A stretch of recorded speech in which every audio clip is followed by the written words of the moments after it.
No princípio era o Verbo, e o Verbo estava com Deus, e o Verbo era Deus. No princípio, ele estava com Deus. Tudo foi feito por meio dele, e sem ele nada foi feito.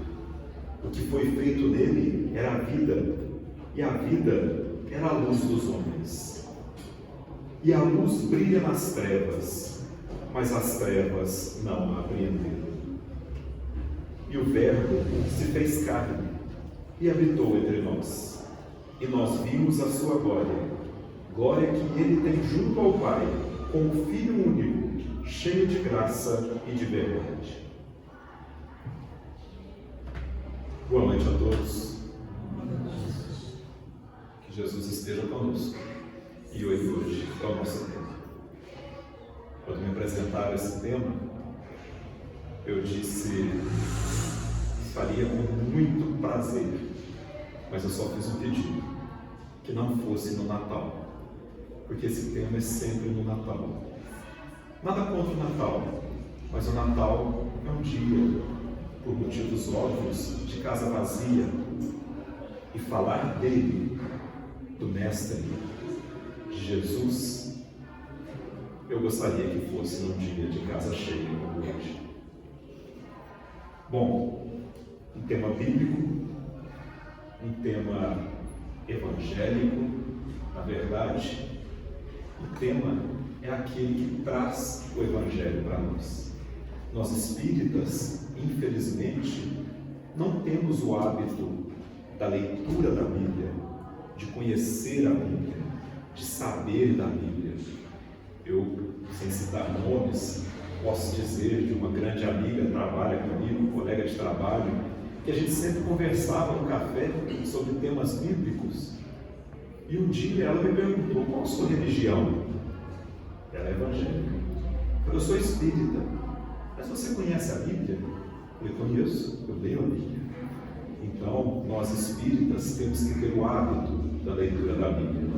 E como sugestão para todos vocês, eu vou deixar essa tradução, que é a Bíblia de Jerusalém.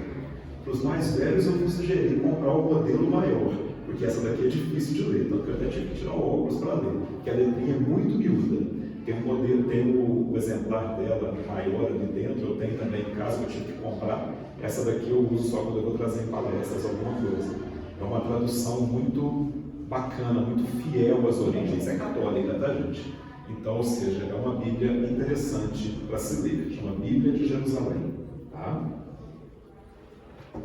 Bom, todos nós tendemos a imitar, a seguir os passos daqueles que admiramos. Isso é inerente ao ser humano. Todos querem se tornar quem admira. Todos querem ser aquela pessoa que é, por nós, tida como um exemplo, um modelo. Quem admiramos atualmente? Um jogador de futebol famoso? Uma musa fitness? Um cantor de músicas de baixo calão? Um tiktoker de sucesso? Um multimilionário visionário? Quem são nossos heróis? Jesus é alguém que você admira? Você tenta imitá-lo? Nós espíritas conhecemos um pouquinho da essência do Cristo? Temos nós que nos aprofundar nisso, conhecer o Cristo, com o perdão do peso da palavra, nos apaixonarmos pelo Cristo, nos entregarmos a Ele, pois só assim vemos um destino melhor para a humanidade. Como João, no trecho que acabei de ler para vocês, essa é a introdução do Evangelho de João, tá? Lembrando que nós temos 4 evangelistas reconhecidos na Bíblia, né? Marcos, Mateus, Lucas, que são os evangelhos sinóticos, são semelhantes, E João, que é um evangelho à parte, é um evangelho um pouco diferente. E ele começa no início, dizendo: no princípio era o Verbo, e o Verbo estava com Deus, e o Verbo era Deus. Uma frase de difícil compreensão, por muitos confundidas, e nós vamos aqui aprofundar nisso. Bom, antes de falarmos de Jesus, vamos falar dos Cristos, sim, no plural. O que seriam os Cristos? Porque Cristo é um título, Cristo não é um nome. Jesus de Nazaré, Jesus, filho de José, Jesus, filho de Maria, Jesus Cristo. Cristo é um título. E temos que ir atrás de um livro que eu adoro, A Caminho da Luz, Emmanuel dizer: rezam as tradições do mundo espiritual que na direção de todos os fenômenos do nosso sistema solar, existe uma comunidade de espíritos puros e eleitos pelo Senhor Supremo do Universo, em cujas mãos se conservam as rédeas diretoras da vida de todas as coletividades planetárias. Emmanuel vem nos trazer que, dirigindo o nosso sistema solar, existe uma comunidade, uma assembleia de espíritos puros, espíritos crísticos, eleitos por Deus, eleitos pelo Senhor Supremo do Universo. Deus pegou aquele grupo e falou: vocês são responsáveis pelo sistema solar, esse sistema nosso, assim como os outros, mas nesse nosso específico que nós estamos falando. E é engraçado para nós espíritas, quando a gente está aqui e entende esse fato, que existe uma comunidade de espíritos gerando todo o funcionamento, gerindo todo o funcionamento do nosso sistema solar. A gente compreende que eles participaram da formação geológica, participaram da formação biológica, participaram de todas as formações, pois nada é ao acaso, gente. A vida não se deu ao acaso. Existe uma presidência, existe uma coordenação em cima disso. Dizem que para a vida ter atingido o que atingiu na Terra ao acaso, era a mesma coisa que soltar uma bomba dentro de uma gráfica e soprar um livro. É impossível sem uma coordenação. São ideias que são completamente fora dos padrões de inteligência. Não dá para pensar que isso tudo é obra do acaso. Então existe essa comunidade que gere todo o funcionamento. Então, para nós espíritas, aquela ideia de dizer que Deus é grandioso, pois se a Terra estivesse 10% mais longe ou 10% mais perto do Sol, a vida seria impossível. Gente, a vida na Terra, tal como a vida material, tal como a conhecemos, se desenvolveu exatamente da maneira que esse planeta exigia que ela desenvolvesse. Como também se desenvolveu em outros planetas. Mas espera aí, Marcelo. Tem vida em Marte, tem vida em Vênus, o planeta mais quente do sistema solar. Tem vida em Saturno e Netuno, cujas pressões atmosféricas são altíssimas, a gravidade é algo que nos esmagaria. Sim, gente, de acordo com a capacidade daquele homem, foi desenvolvido uma vida material de acordo com o que estava ali necessitado. Isso o Espiritismo nos ensina. Diz Camille Flammarion, em sua obra Narrações do Infinito, que se soubéssemos os níveis, as múltiplas faixas vibracionais da matéria capazes de existir, saberíamos que poderíamos inclusive coexistir nesse mesmo planeta com outra civilização, sem sequer darmos conta da existência dela. Lembre-se, Espiritismo também é ciência. Então, às vezes, vou falar coisas aqui que vão pesar, mas é isso. E aí, gente, Essa comunidade de seres angélicos e perfeitos, da qual Jesus é um dos seus membros, ao que nos foi dado saber, apenas já se reuniu nas proximidades da Terra por 2 vezes, nos diz Emmanuel. Primeiro, quando a Terra se soltou da nebulosa do Sol, da massa do Sol. E segundo, nas preparações da vinda do Cristo encarnado, e o Verbo se fez carne, como nos dias de João. Essa comunidade se reuniu no entorno da Terra somente essas 2 vezes. E aí, Jesus estaria vindo aqui na Terra encarnar. Agora que já compreendemos que existem mais de um Cristo, existe a comunidade de espíritos puros. Só uma lembrança que me veio à mente aqui agora, e acreditem ou não, quem fala aqui na frente sempre é intuído, e a gente tem que falar o que é intuído.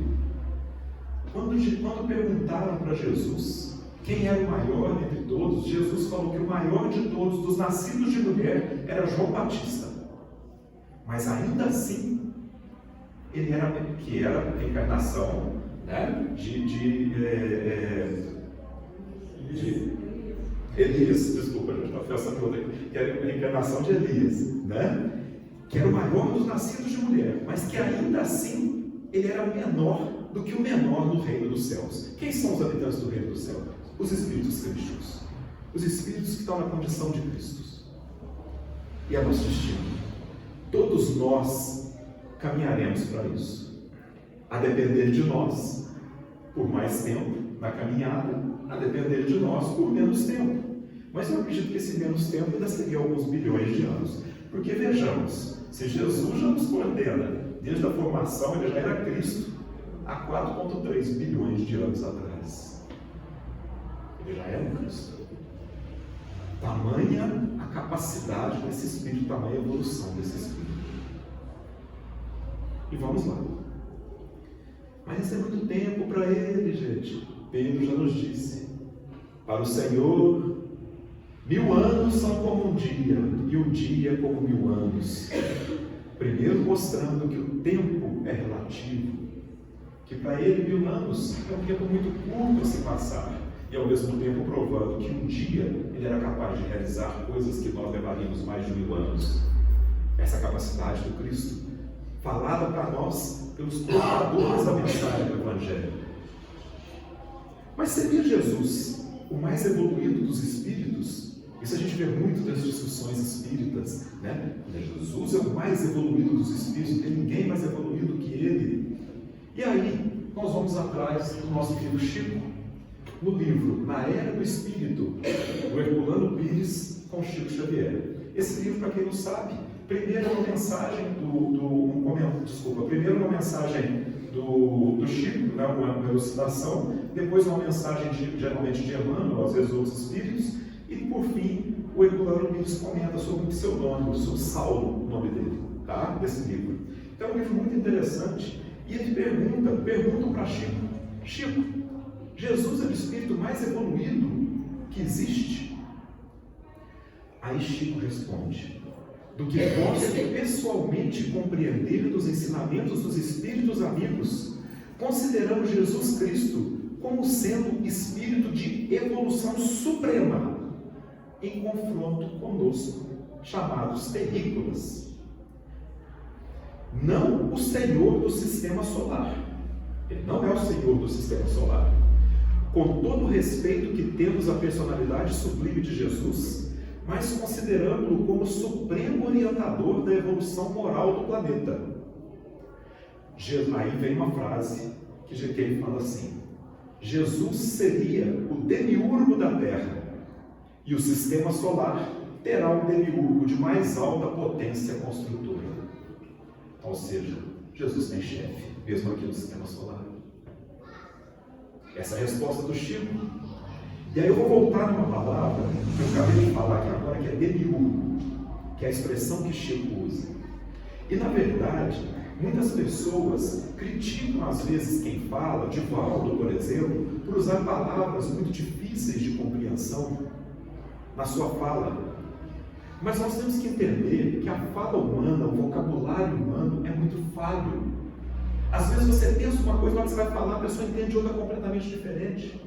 Então é função nossa, como estudiosos das ciências da natureza, compreender sim a linguagem, porque a linguagem nos traz benefícios. Quer ver? Demiurgo, que ele usou. O que seria demiurgo? Segundo o filósofo grego Platão, nós estamos falando de uma palavra que foi feita lá em 400 a.C. Seria o artesão divino, ou o princípio organizador do universo, que sem criar de fato a realidade, porque quem cria de fato é Deus, modela e organiza a matéria caótica pré-existente através da imitação de modelos eternos e perfeitos. Olha a ideia de Platão, 400 anos antes de Cristo.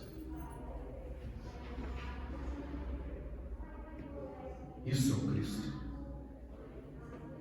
É o artesão divino, ou o princípio organizador do universo, que sem criar de fato, porque ele não é o Criador geral, porque o Criador somente Deus, mas ele modela e organiza a matéria caótica pré-existente. Então quer dizer que Jesus está trabalhando, essa Assembleia está trabalhando nos moldes, nos modelos de Deus, exercendo a função de co-criadores, como nos diz André Luiz na sua obra Evolução em Dois Mundos, que somos todos nós co-criadores juntamente com Deus. Nós aqui, infelizmente, ainda não evoluídos tanto assim, somos co-criadores em plano menor, e o Cristo seria um co-criador em plano maior. O Cristo cria, o Cristo executa a vontade de Deus. Os Cristos fazem isso. Então essa é a imagem de Jesus. Essa figura que encarnou entre nós. Esse enviado divino, o Filho de Deus, o Filho único. Por que o Filho único? Porque é o único que já atingiu uma certa evolução, mas nós chegaremos lá. Mas ainda não atingimos isso. E no linguajar da Bíblia, do hebreu antigo, ele seria o Filho único de Deus. Mas ao mesmo tempo diz que Pai nosso que estais nos céus. Ele demonstra para nós que nós estamos no caminho. Talvez ele seja o Filho único, com a gradação que aqui esteve. O Filho único maior de idade, com capacidade de criar, de nos orientar, de nos reger, de cuidar de cada um de nós. Mas por que tantos confundem Jesus com o próprio Deus? Deus Pai, Deus Filho. Gente, nós acabamos de falar que Jesus está num nível evolutivo muito grande acima de nós. E já atingiu uma perfeição. Mas essa perfeição é relativa. É uma perfeição que nós conseguimos chegar. E ainda vai avançar mais. Porque a evolução é eterna. Eu gosto muito de uma frase que fala assim: como motivar um espírito imortal? Eu sou um espírito imortal. Como motivar um espírito imortal? Com uma meta infinita. A evolução infinita. Atingiremos a perfeição, mas uma perfeição relativa, porque perfeição ampla, geral e restrita, somente Deus. Quando perguntaram para Jesus, meu bom homem, ele falou, por que me chamas de bom? Bom somente o nosso Pai que está nos céus. Ele sabe que ele ainda tem muito que melhorar, mas diante de nós já é alguém que está com uma evolução muito ampla. E nós, olhando daqui, olhamos para Jesus e olhamos para Deus, e é comum, é normal que nós nos confundamos. Quem é quem? E eu trouxe um exemplo. Eu pus a imagem de um eclipse, Mas só para mostrar para vocês uma coisa. Durante milênios, a humanidade acreditou que a Lua era do mesmo tamanho do que o Sol. Porque nos eclipses, a Lua tampa o Sol em sua totalidade. Então, qual o tamanho da Lua? Qual o tamanho do Sol? O mesmo. Nós não tínhamos a capacidade evolutiva para entender que eram corpos diferentes. Na verdade, dentro do Sol, que está totalmente tampado pela Lua, cabem 25 milhões de luas. E nós temos a percepção visual de que são do mesmo tamanho. Mas olha que outra coisa interessante, quando eu preparava isso, me veio à cabeça.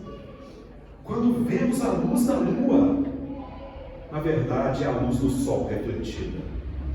Então, quando vemos o esplendor do Cristo, o ensinamento do Cristo, na verdade é um ensinamento de Deus refletido.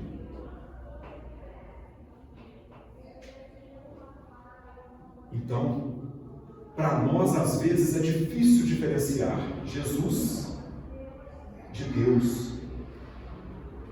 E Jesus falou isso em João capítulo 14, versículo 11. Crede-me, eu estou no Pai e o Pai está em mim. Mas muita gente confundiu essa ideia de comunhão. Na verdade, isso era comunhão. Essa comunhão que nós, terrícolas, como Chico disse, só experimentamos em momentos rápidos, em algumas orações, em alguns momentos que a gente consegue se concentrar, e a gente consegue se comungar, formar uma comunhão com Deus tamanha que a gente se sente pleno. O Cristo sente isso o tempo todo. Ele já está em comunhão total com o Pai.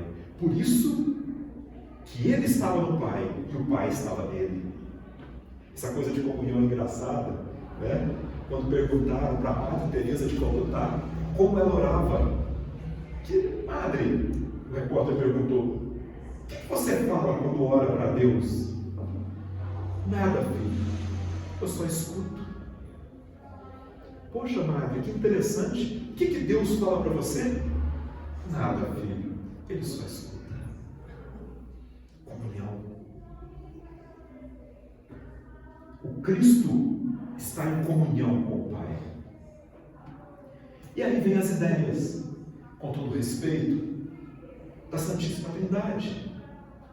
O Pai não é o Filho, que não é o Espírito Santo, que não é o Pai, mas todos são Deus. E Emmanuel é categórico: Deus, somente o Pai.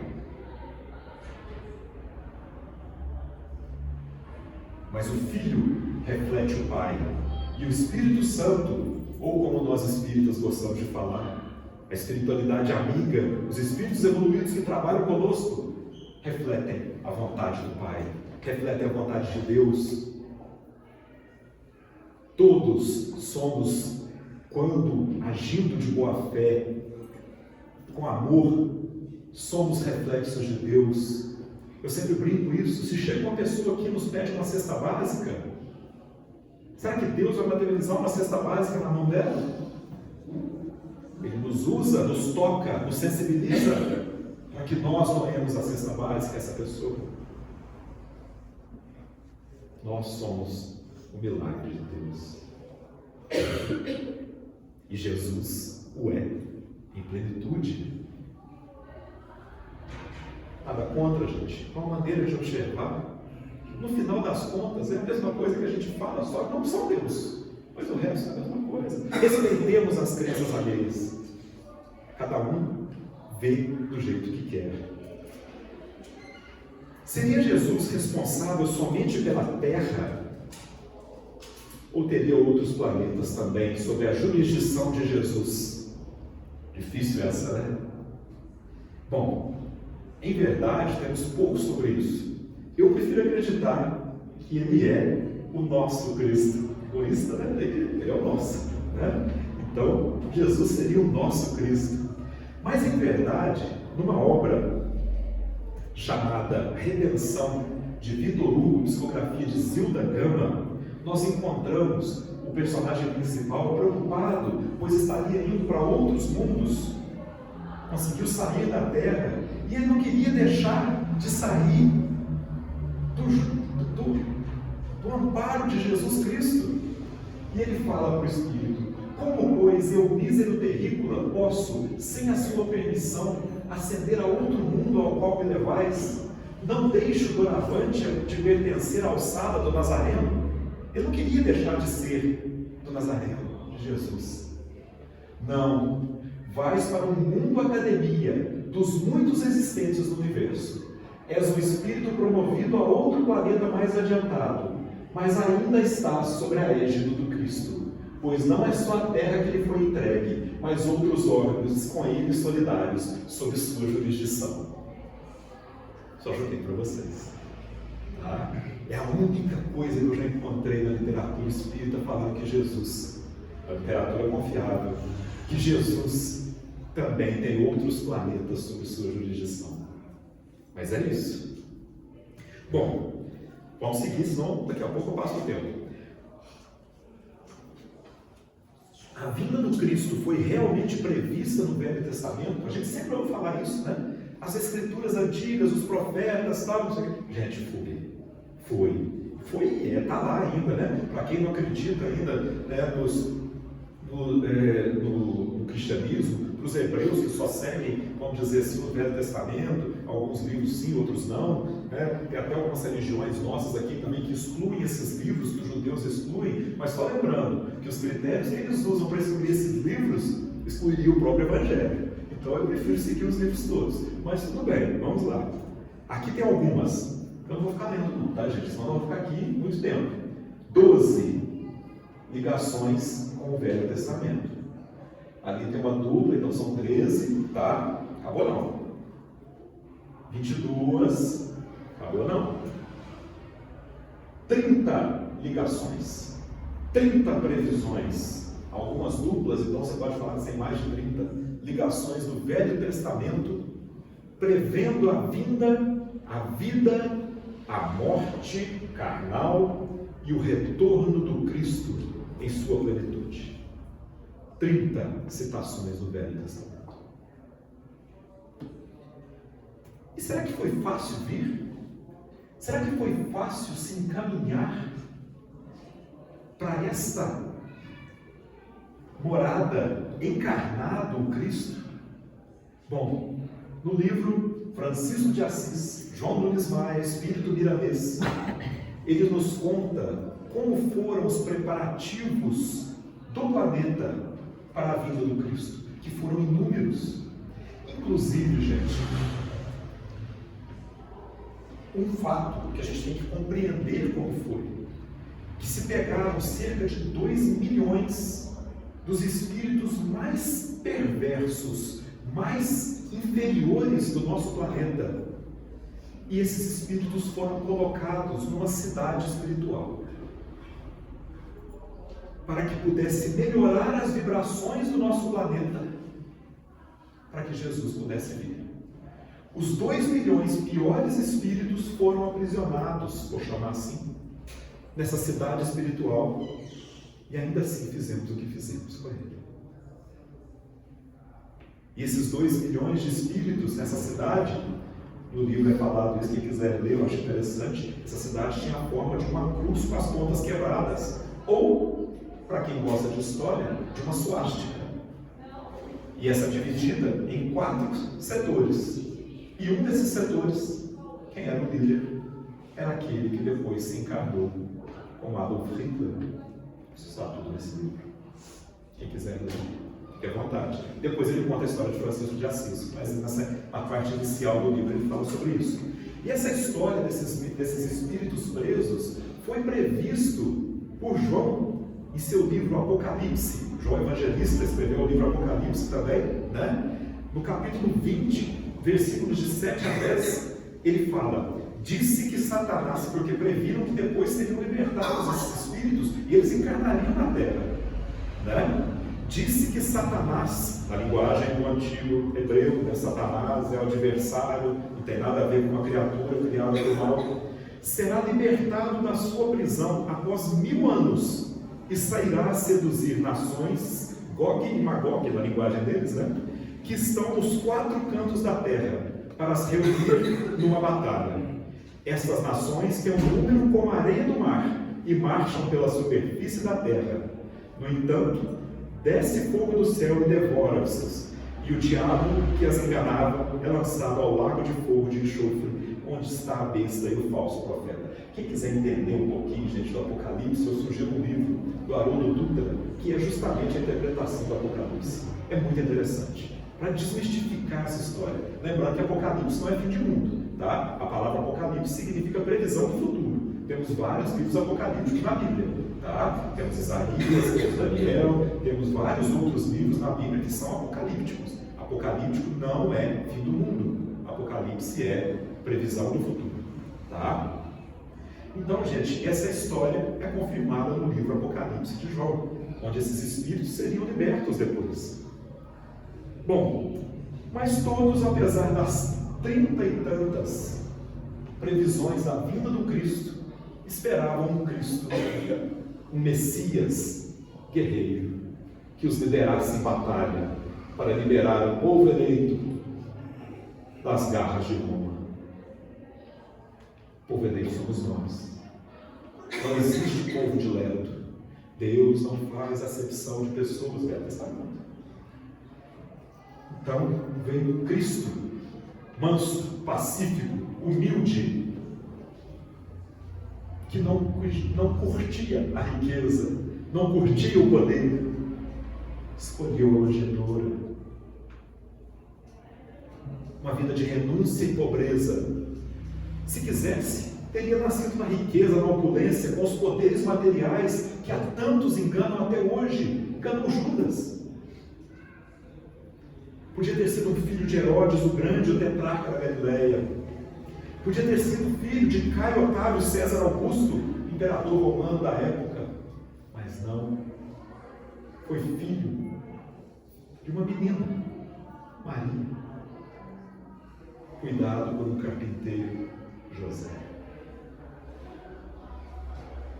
O primeiro exemplo do Cristo, o da humildade, da simplicidade, que nós tanto fugimos. Um Cristo que respeitava os costumes humanos, desde que não prejudicassem ninguém. Quer um exemplo?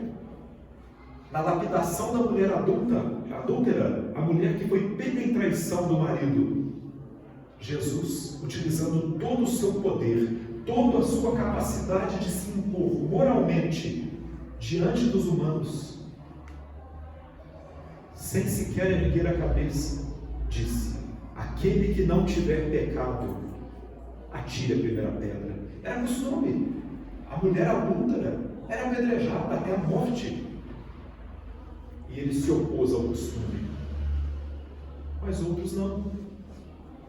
Ele aceitou, ainda bebê, ser circuncisado, como era o costume dos judeus. Aceitou ser batizado por João Batista, porque era assim que João marcava a transformação de seus discípulos, apesar que o próprio João disse que depois de mim virá outro, que não batizará com água, mas com fogo. Por quê? Porque ele fará você olhar para dentro de você mesmo, e você enfrentará o fogo das suas próprias fraquezas, enfrentará o fogo dos seus próprios defeitos, e travará uma luta árdua, ferrenha contra si mesmo. Esse cristão, esse ensinamento do Cristo, olhe para você mesmo. Mas espera aí, Jesus não batizava? Não, Jesus não batizava. O próprio João falou para nós. Os discípulos batizavam, ainda que Jesus mesmo não batizava, mas seus discípulos. João capítulo 4, versículo 2. Mas tudo bem, se isso for um marco para você mostrar para você mesmo que você daquele momento em diante está disposto a seguir diferente, respeitemos. O Cristo respeitou. Quem somos nós para nos respeitar? E ele veio ensinar o amor. Amarás a Deus sobre todas as coisas e ao teu próximo como a ti mesmo. Ensinamento de Jesus, correto? Não, gente. Velho Testamento. Amarás a Deus sobre todas as coisas. Deuteronômio 6, capítulo 6, versículo 5. E ao teu próximo como a ti mesmo. Levíticos, capítulo 19, versículo 18. Isso já estava na lei mosaica.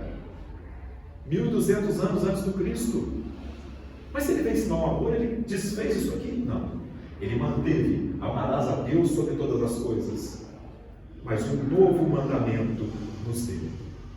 Dou-vos um mandamento novo, que vos ameis uns aos outros, como eu vos amei, amai-vos também uns aos outros. Deu parâmetro. Nós não nos amamos. A gente fuma, bebe, come demais, fala bobagem. Quantas coisas a gente faz que nos prejudica? Ele nos deu um parâmetro. Vocês vão se amar assim como eu vos amei. Novo mandamento do Cristo referente ao amor. E depois deixa claro: se vocês não se amarem uns aos outros, não serão reconhecidos como discípulos dele. Essa mensagem de amor do Cristo. E ainda mais: ouvistes o que foi dito: amarás o teu próximo e odiarás o teu inimigo. Essa palavra odiarás na Bíblia tem alguma contraversão, alguns distúrbios nela, tá? Como às vezes, aquele que não odiar seu pai e sua mãe não será meu discípulo. Ou seja, tem algumas vezes que as traduções do hebreu se confundem, mas na verdade o que diz ali odiarás é aquele que despreza o seu inimigo. É a melhor tradução para a gente desse aspecto de odiar o inimigo. Então, ou seja, ouviste o que foi dito: amarás o teu próximo e desprezarás o teu inimigo. Eu, porém, vos digo: amai os vossos inimigos e orai pelo que vos perseguem. Essa mensagem de amor do Cristo, dificílima para nós.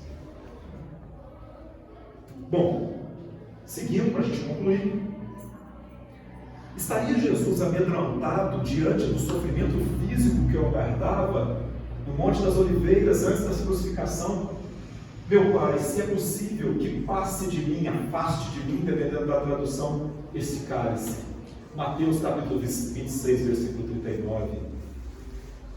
Bom, para muita gente, Jesus fraquejou. Para outros, eu prefiro essa interpretação, Jesus estava mostrando para nós que é válido, é justo que nós possamos pedir a Deus que retire de nós as provações. Mas no final ele coloca: que seja feita a sua vontade, se assim for. Eu particularmente, e pela primeira vez vou usar de personalismo nessa palestra, uma coisa minha, lendo o Espiritismo, vendo Estevão, primeiro mártir do Espiritismo, se entregando ao holocausto, à lapidação, de bom grado, sem medo, vendo Pedro se entregando à crucificação, pedindo para que fosse de cabeça para baixo, pois não queria ficar igual ao mestre, vendo Paulo decapitado, orientando o soldado que tremia de medo de decapitá-lo, para que ele cumprisse a obrigação que ele tinha de cumprir, vendo Judas, que traiu Cristo, queimado vivo nas fogueiras inquisitoriais da França na Idade Média, na figura de Joana d'Arc, sem lançar um olhar de ódio sequer àqueles que o perseguiam. Essa imagem do Cristo não me passa. Como o próprio Cristo poderia estar com medo? E aí me vem a única condição de entender essa oração. Ele, o Espírito Crístico puro, saberia que nós, ao crucificarmos nós, não foram os romanos, não foram os judeus, fomos nós, ao crucificarmos o Cristo, ao martirizarmos o Cristo, ao infligirmos a Ele tamanhas sofrimentos e dores, estaríamos admitindo, assumindo uma dívida coletiva para a humanidade. E hoje eu encontrei em qual livro isso está escrito. Os Mensageiros, nas palavras de Aniceto, comprovando que nós assumimos uma dívida coletiva, pois até hoje, com as nossas atitudes, crucificamos o Cristo, colocamos coroas de espinho no Cristo, disparamos cusparadas contra o Cristo. Até hoje, nós, todos, cometemos deslizes graves contra o nosso Mestre. E essa dívida persiste. E ele sabia que a partir daquele momento, todos nós estaríamos endividados. E ele seria a figura central dessa dívida. Ele não o queria. Tanto que na cruz, a primeira palavra, a última palavra que profere: Pai, perdoa-os, eles não sabem o que fazem. Um personalismo meu, um entendimento meu, baseado nas leituras que faço, no que vejo sobre o Cristo. Portanto, peço que tentem derrubar essa ideia, porque nós temos sempre que tentar derrubar ideias que não provêm de Jesus. Mas se ela tiver algum sentido para vocês, aproveitem. Para concluir,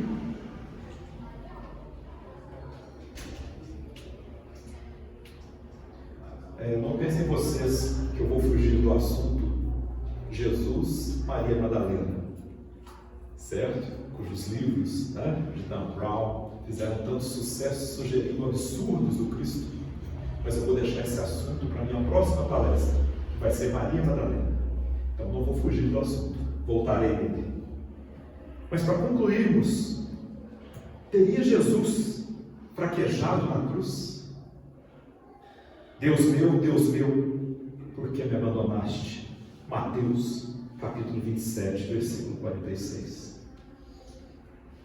Na verdade, já existe entendimento, inclusive das vidas católicas e tudo mais, que na verdade Jesus recitava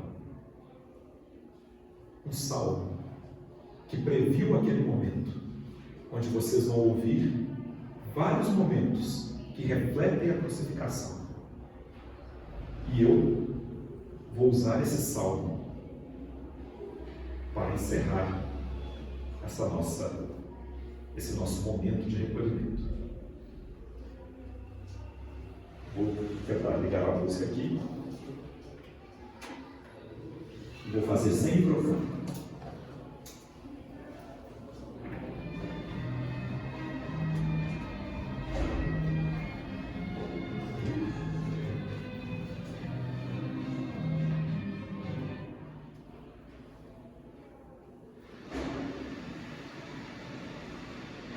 Vai sem música mesmo. Só a Jus depois me ajuda aí, que eu sei que eu fiz com o seu pendrive, não, só a Jus. Pode apagar isso pra gente, por favor?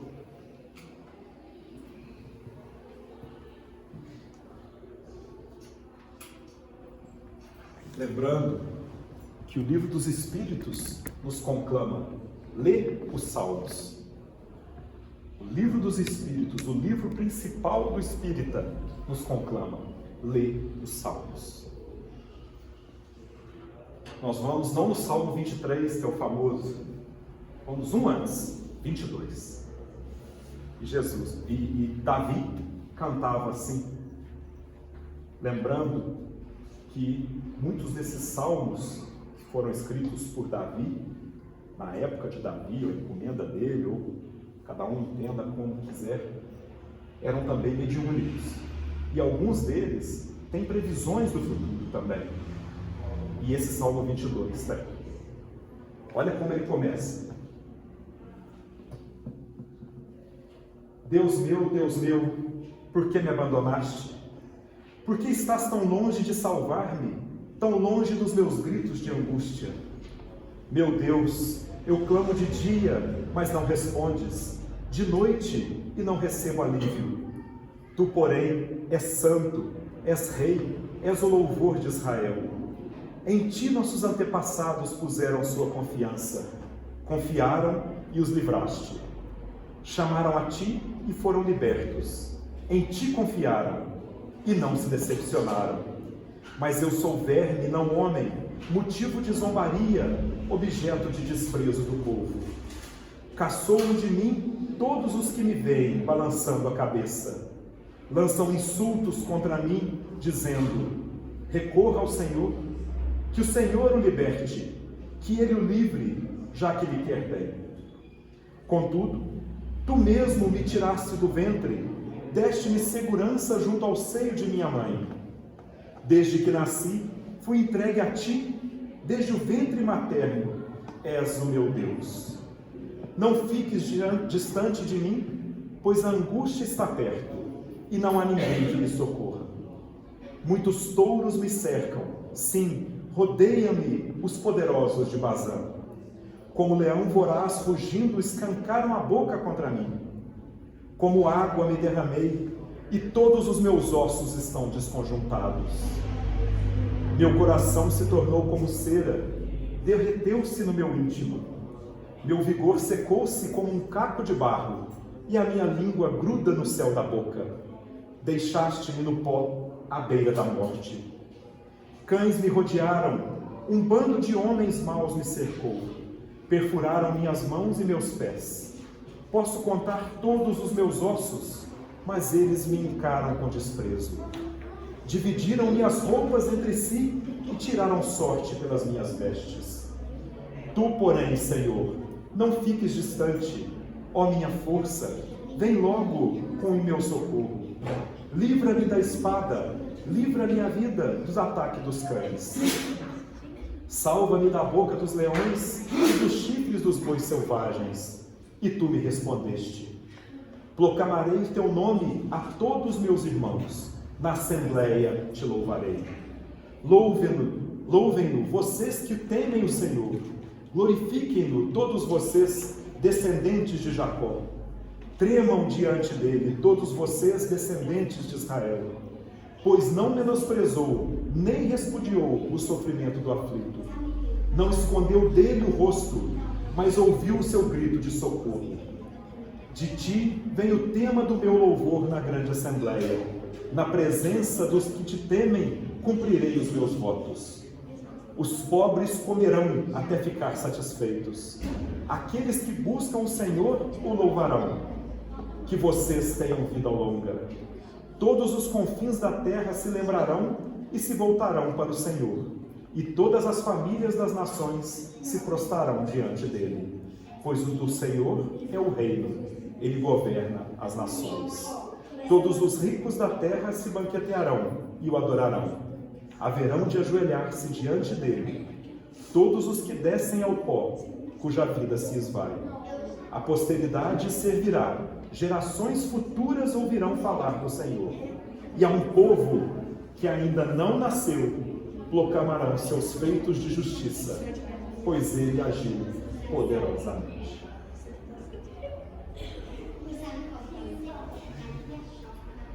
Senhor Jesus,